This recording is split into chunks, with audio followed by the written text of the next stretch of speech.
¿Sabías que esta no es la única reinterpretación de Pinocho? Probablemente sí, pero no quita que sea bastante bizarro ver toda la variedad que tiene. Está el clásico animado, el de terror, el futurista, el live action, el otro live action, un spin-off de Gepetto, muchas animadas de bajo presupuesto y la de Del Toro, que apenas salió y aún teniendo de competencia otras dos versiones en un año, se ganó el amor de todos haciendo que se odiara más a la versión de Disney y se olvidara más a la rusa. Ahora, todas las versiones que mencioné suenan muy distintas, ¿verdad? Pero hay algo en lo que la mayoría de estas versiones coinciden, y es que casi todas quieren presentar algo nuevo con la historia del cuento.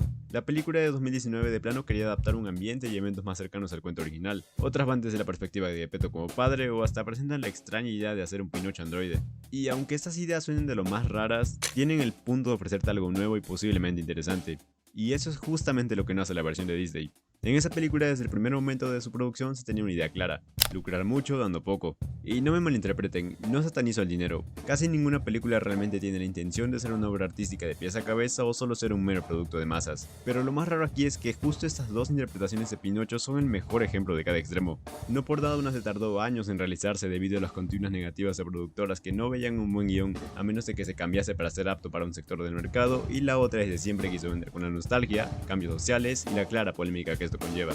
Pero, ¿sabes qué? Suficiente de hablar del por qué la de Disney es un crimen de odio al arte. Ya hay muchas comparaciones en internet al respecto. Mejor fijémonos en la que sí es una gran película y en cómo es que cada uno de sus detalles la vuelven esa gran película que desde su primer guión quiso mostrar al mundo una perspectiva distinta desde un concepto que todos conocen. Empecemos con esto. ¿Es una buena película?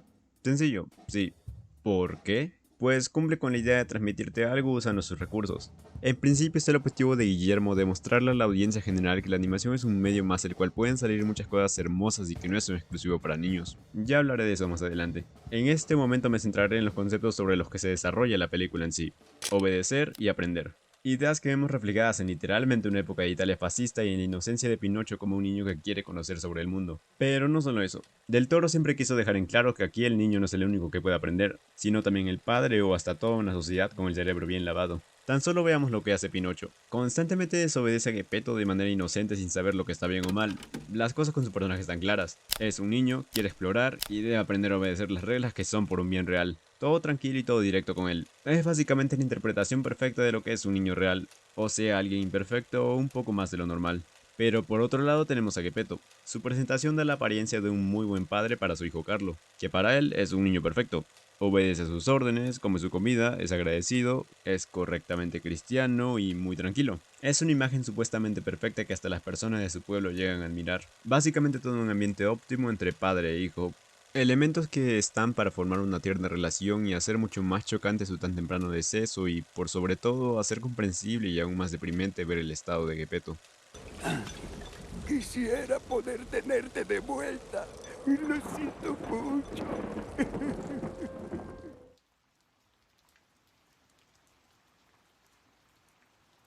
La muerte de un hijo impacta de muy mala forma en cualquier padre, eso es obvio y eso es real, nada que no cuadre con la cara humana que se le quiso dar a los personajes a pesar de ser marionetas. Geppetto comenzó a trabajar menos luego de eso, no tenía ánimos de casi nada, comenzó a beber, lo cual es malo, pero peor aún, comenzó a idealizar a su hijo. Ver la imagen de su hijo como perfecto lo dañaba más, todos sabemos que no es sano para nadie idealizar a alguien, menos para alguien que está de luto. Añorar un recuerdo del pasado que no va a volver nunca ya es doloroso. Volverlo más preciado aún recordándolo como un perfecto aunque no lo fuera solo lo viene haciendo peor. Mucho más si no se cuenta con el apoyo de alguien. Y claro que su comunidad no le daría nada de la ayuda que necesitaba, siendo que de alguna forma están más preocupados porque el carpintero termine el crucifijo de la iglesia que por el mismo carpintero luego de que su hijo muriera por ninguna razón en concreto. ¡Borracho inútil! ¿Tallaste esta criatura mientras el Cristo bendito pasó años inconcluso?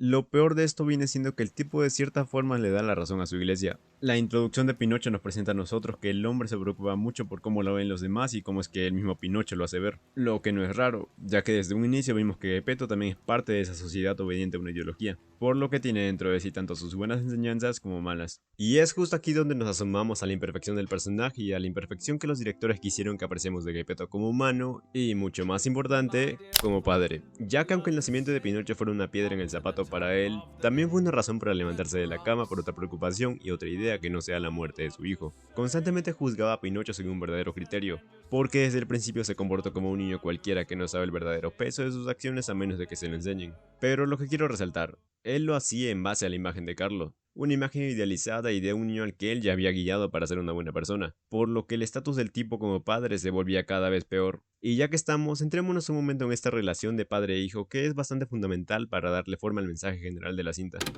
En sí tenemos tres tipos de relaciones entre padre e hijo. Están Geppetto y Carlo, Geppetto y Pinocho y Podest y Candlewick. Las tres relacionadas por ser historias paternales, pero ¿por qué ponerlas? Bueno, la respuesta está en las diferencias de cada par en su relación. Mientras que Carlo y su padre demuestran confianza y amor entre ellos sobre cualquier otra cosa, Candlewick y su padre fascista demuestran lo contrario. Es una relación dominada por una autoridad errática y cegada, sin sentido y dolorosamente obligatoria que no tienen ningún interés en aprender porque supongo que creen que ya han aprendido todo lo necesario de otra autoridad aún más grande. Y en contraste con todo eso, tenemos la inclusión de Pinocho, un títere que irónicamente se comporta con más voluntad que las personas que siguen ideologías como si su vida dependiera de ello. Y esa es exactamente la razón por la que se incluye una época fascista y tintes de cristianismo en la cinta, porque, tal como dijo Guillermo, refuerzan la idea de que la desobediencia puede ser una virtud.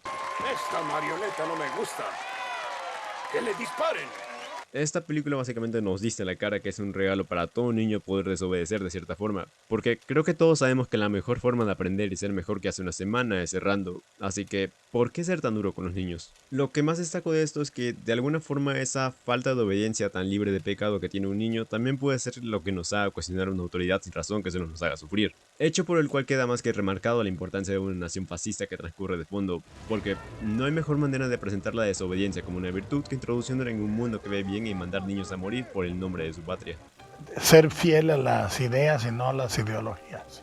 Es decir, las ideas, aun cuando estén equivocadas, vienen de tu propia experiencia y de la tesitura de tu alma. Realmente queda muy claro lo que te quiere decir esta película. Prácticamente no hay nada a la interpretación, es entenderla o no entenderla. Es directa y gráfica con todo para que no te pierdas de nada. Lo más sorprendente es que hace todo eso partiendo de conceptos tan sencillos, lo que realmente no puede ser más contrastante con su producción que fue todo lo opuesto a un flujo de trabajo sencillo. Desde el momento en el que decidieron trabajar con animación stop motion se veían las claras ganas de hacer un buen trabajo con toda la atención al detalle que pudieron ponerle. Solo piensen en que la escena de Spazaruta moviéndose en el carnaval tardó 2 meses en planificarse y 1 mes en rodarse totalmente. Y no es raro que le hayan metido tanto esfuerzo y dedicación a las texturas esculpido de cada personaje y cada escenario, puesto a que cada uno de estos detalles artesanales forman y dan fuerza a la idea de la imperfección como una constante en la película. Tan solo veamos los diseños de otro tipo de personajes. No son similares a otros diseños de caricatura o hasta stop motion que puedas encontrar por ahí, y eso porque no tienen la misma intención. Podemos traer en la pantalla a Patricio Estrella junto a Geppetto y veremos la diferencia. Y no quiero darme a malentender, no digo que los diseños de Pinocho sean malos o poco atractivos, porque son muy buenos e impresionantes. Lo que digo es que las arrugas y la piel deteriorada de las figuras o hasta sus brillantes ojos traen una carga de emociones diferente porque esa es su intención. O sea, hacerte sentir la imperfección en nuestra realidad en texturas de marioneta. Más aún en Pinocho, que tiene cientos de fisuras por su madera recién talada y clavos doblados como uniones. El muñeco ni terminado está, solo miren cómo le falta una oreja. ¿Y todo esto para qué? Pues para reforzar la idea de que puede haber humanidad real en una marioneta, justo como hace Pinocho. Y unos pantalones, y no te vendría mal otra oreja si me lo preguntas. Una escena que ejemplifica bien la humanidad de la cinta es la propia creación de Pinocho, que en lugar de ser una construcción ideal y armónica es básicamente el nacimiento del monstruo de Frankenstein. Y sí, no es coincidencia ni nada así, el nombre tomó mucho de la historia de Frankenstein para construir a Pinocho, sobre todo en la parte de donde hay algo que descubra el mundo y viceversa. Pero además de ser un montaje bastante referencial, también nos muestra de manera más gráfica la humanidad de Geppetto de la que vengo hablando desde el inicio. El hombre literalmente hizo Pinocho un ataque de ira y estando más que ebrio y sin uso de razón.